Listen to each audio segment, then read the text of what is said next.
I've been asked more times than I can count.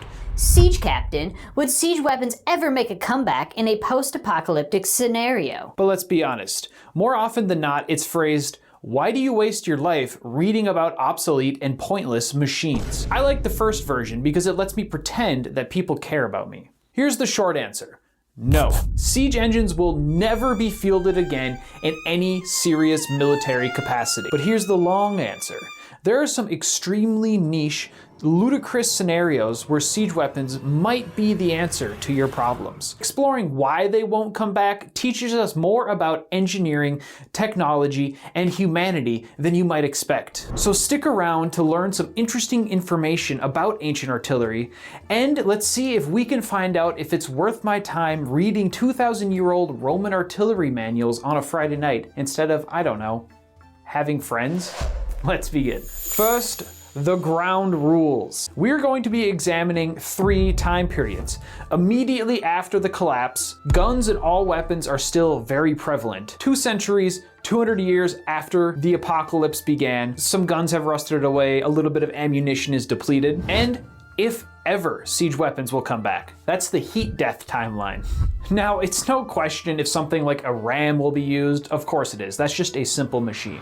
We're going to be looking at actual siege engines, though. Specifically 2 variations. We're going to blanket together all torsion-based weapons, and for the sake of simplicity and time on this video, we're going to be putting bolt throwing and stone throwing ballistae in the same category. And in the other camp, we have everyone's favorite physics demonstration, the counterweight trebuchet.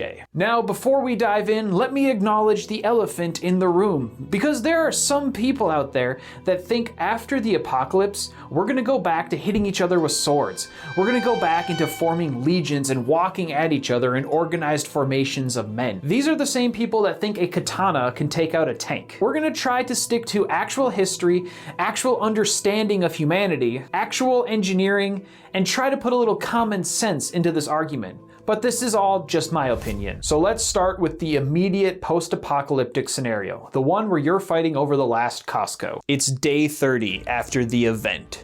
Society has collapsed. Your neighbor's HOA-appointed militia controls the last burger town, and you need supplies.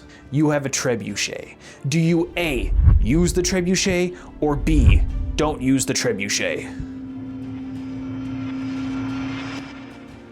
B. The answer is B. Here's why. You're going to get shot. The maximum effective range of a siege weapon is about 400 meters. You can push out the effective range of a siege weapon to 450, maybe 500 meters if your machine is perfect. But a decent marksman with a scoped rifle, they can reach out to 500 meters easy. You're essentially bringing a mechanized slingshot to a gunfight. While you're winding up your siege weapon for a minute or 2 after your first shot, some guy named Steve with a deer rifle is going to be turning you and your entire artillery crew into a statistic. But Siege Captain, I can hear you asking, what if I set up my trebuchet or ballista behind a building and use its arced trajectory for my advantage, shooting over that building, maintaining my cover? What then? Okay, first of all, you don't have a siege engine. What you have is an apocalypse on your hand. There's no electricity, gas is in short supply, you're not gonna have access to power tools or sufficient amounts of lumber to make a siege engine. You're going to have to source your lumber, mill it yourself, and build these engines. These machines could take weeks, if not months, to make. And if you don't have a crew working full time on them, good luck ever completing it. And if you do have a siege engine in the apocalypse, now you just have the world's worst mortar system. Also, siege engines are very conspicuous. These are not stealthy machines. After your first, maybe second shot, that HOA militia hiding out in Burger Town is going to locate you and descend upon you faster than you can get off your third or fourth shot. Your trebuchet is going to be confiscated and used for their firewood supply. The only thing that's going to buy you time is maybe when the militia shows up, they might be so shocked that someone is stupid enough to field a siege engine against people with guns. And here's another problem with your ballista. Ballistas are terrible at destroying fortifications. I know that sounds insane, but hear me out. A ballista's primary role wasn't to destroy fortifications. It was enemy suppression. It was to keep the defender's head down while your siege crew builds the siege ramp, rolls up the siege rams, and deploys the siege towers. For a ballista, or even a trebuchet for that matter, to have an effect on a fortification, they need to be shooting at a static target for hours, days, or even weeks, maybe even months to have an effect on that fortification. So yeah, you might get a handful of shots off with your siege weapon, but all that's gonna do is put a couple of holes in their roof. From there, you will be spotted and swiftly taken out, as you're not gonna be able to relocate with your siege weapon because they're a nightmare to move as well. Modern firearms have sadly made siege weapons so obsolete, and it is not even close. Okay. Surely after a century or two, we have regressed. Some guns have rusted, ammo is depleted, and knowledge of gunpowder is fading into myth, only being passed along by cryptic song from wasteland bards. Right? This is your moment to use a ballista. No. Okay, listen up, because this might be the most important point of this entire video. Knowledge just doesn't disappear like it used to. When Rome fell, their sophisticated siege weapons vanished. A torsion ballista wasn't made for over 1,000 years, except maybe a few in some specialized locations. Overall, we don't see ballista fielded anymore. Why is that? That's because knowledge in the ancient world was centralized. If the expert died, so too did the knowledge. It was rarely documented, and if it was, those books were expensive. They were hand copied, and maybe only 1 or 2 copies of them existed. And it was specialized. It wasn't common knowledge on how to make a siege weapon. The average medieval town had maybe 1 or 2 books, and maybe 1 or 2 people who actually knew how to read.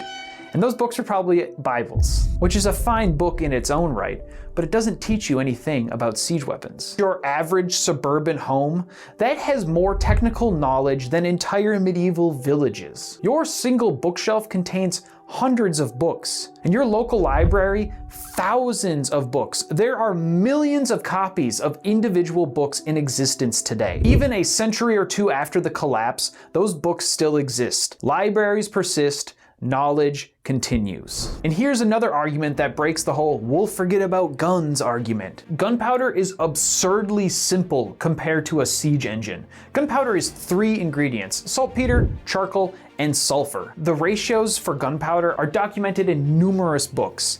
Chemistry books, military manuals, the Anarchist Cookbook, Wikipedia forums if you can recover data off the internet, and probably in your weird uncle's basement. You can't uninvent gunpowder at this point. That would be like trying to uninvent bread. The cat's out of the bag on this one. The genie has been let out of the bottle. The powder is out of the keg. Okay, I'm losing the metaphor, but you get the point. Now let's compare the manufacturing complexities. For a siege weapon, you need sinew, horsehair, wool, and organic material. You need to know how to spin those into ropes of certain tensile strengths. After you make these ropes, you need to put them onto a frame of a ballista and tune them using musical notes. Yes, really. To build that ballista, you need joinery, blacksmithing, bowstring making, fletching, and more specialized talents just to make a machine that's actually worth fielding. After you have this made, you need skilled artillerymen to man the device and use it. These machines need constant retensioning and replacements of their torsion springs. To build a firearm, what do you need? A metal tube, some gunpowder, a projectile that can just be a rock, and a way to ignite your gunpowder. We're talking about specialized Roman artillery corps with years of training versus some guy with access to plumbing parts. And let's talk about maintenance, because this is where ancient artillery becomes even more of a nightmare. Ballista springs are made out of twisted sinew or hair. They're organic material. They absorb moisture, they stretch, they rot. They are extremely sensitive to weather conditions. The temperature in the morning versus the temperature in the afternoon was great enough to require retensioning of the torsion springs. These are not set it and forget it weapons. These are maintenance divas. Trebuchets are worse in some ways. If you want to fling a rock that's actually worth flinging, you need to build a large trebuchet. And as mentioned before, you need to mill your own lumber. And how are you going to build that without access to stuff like cranes? forklifts,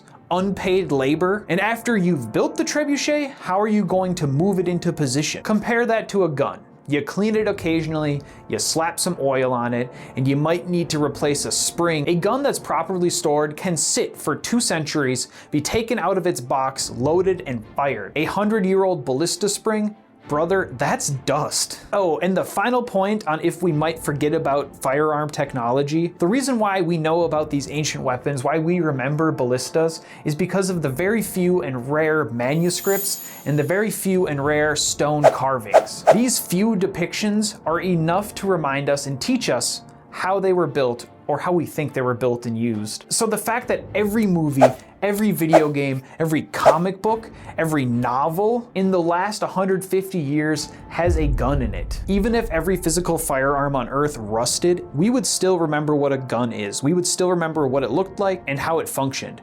They are so ingrained to the human psyche at this point. You know what's not lodged into our consciousness? How to tune a ballista using musical notes. Okay, enough. Enough of the siege weapon slander.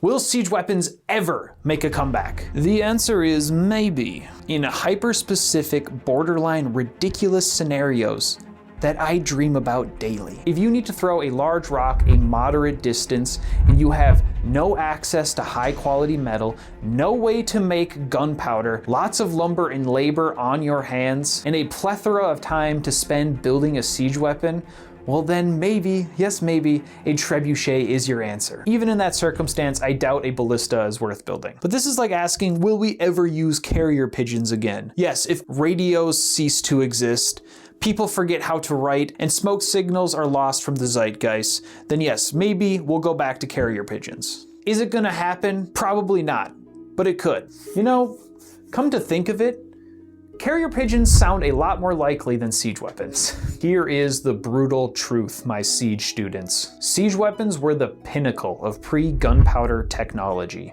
The ballista, precision-guided weapon system made in 100 AD, and the counterweight trebuchet was the medieval howitzer. These were cutting-edge military technology. As much as it pains me to say, gunpowder didn't just replace these weapon systems. It obsoleted them. It obsoleted them so completely, we can't even imagine going back. So why do I spend every Friday, Saturday, and Sunday reading about these ancient masterpieces? Why do I obsess over Trajan's Column?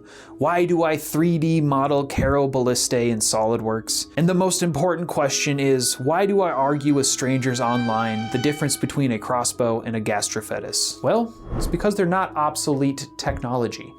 They're just obsolete as weapons. These weapons represent the absolute limit of human ingenuity. These were the limits of what we could achieve without knowing about explosives. The Romans built massive torsion spring-powered artillery before CAD existed. Medieval engineers found a way to fling a 90-kilogram stone 300 meters by abusing the physics engine of the game. These weren't primitive weapon systems. These were the apex of technology in their era. Understanding how they worked, why they were built, and how they inevitably became replaced teaches us about physics, engineering, and history. And honestly, building a 90-kilogram stone thrower out of wood is a lot cooler than buying an AR. Plus, if I'm wrong and the apocalypse does happen and we return to medieval or even ancient warfare, and suddenly being able to tune a ballista is the most valuable skill in the wasteland, well,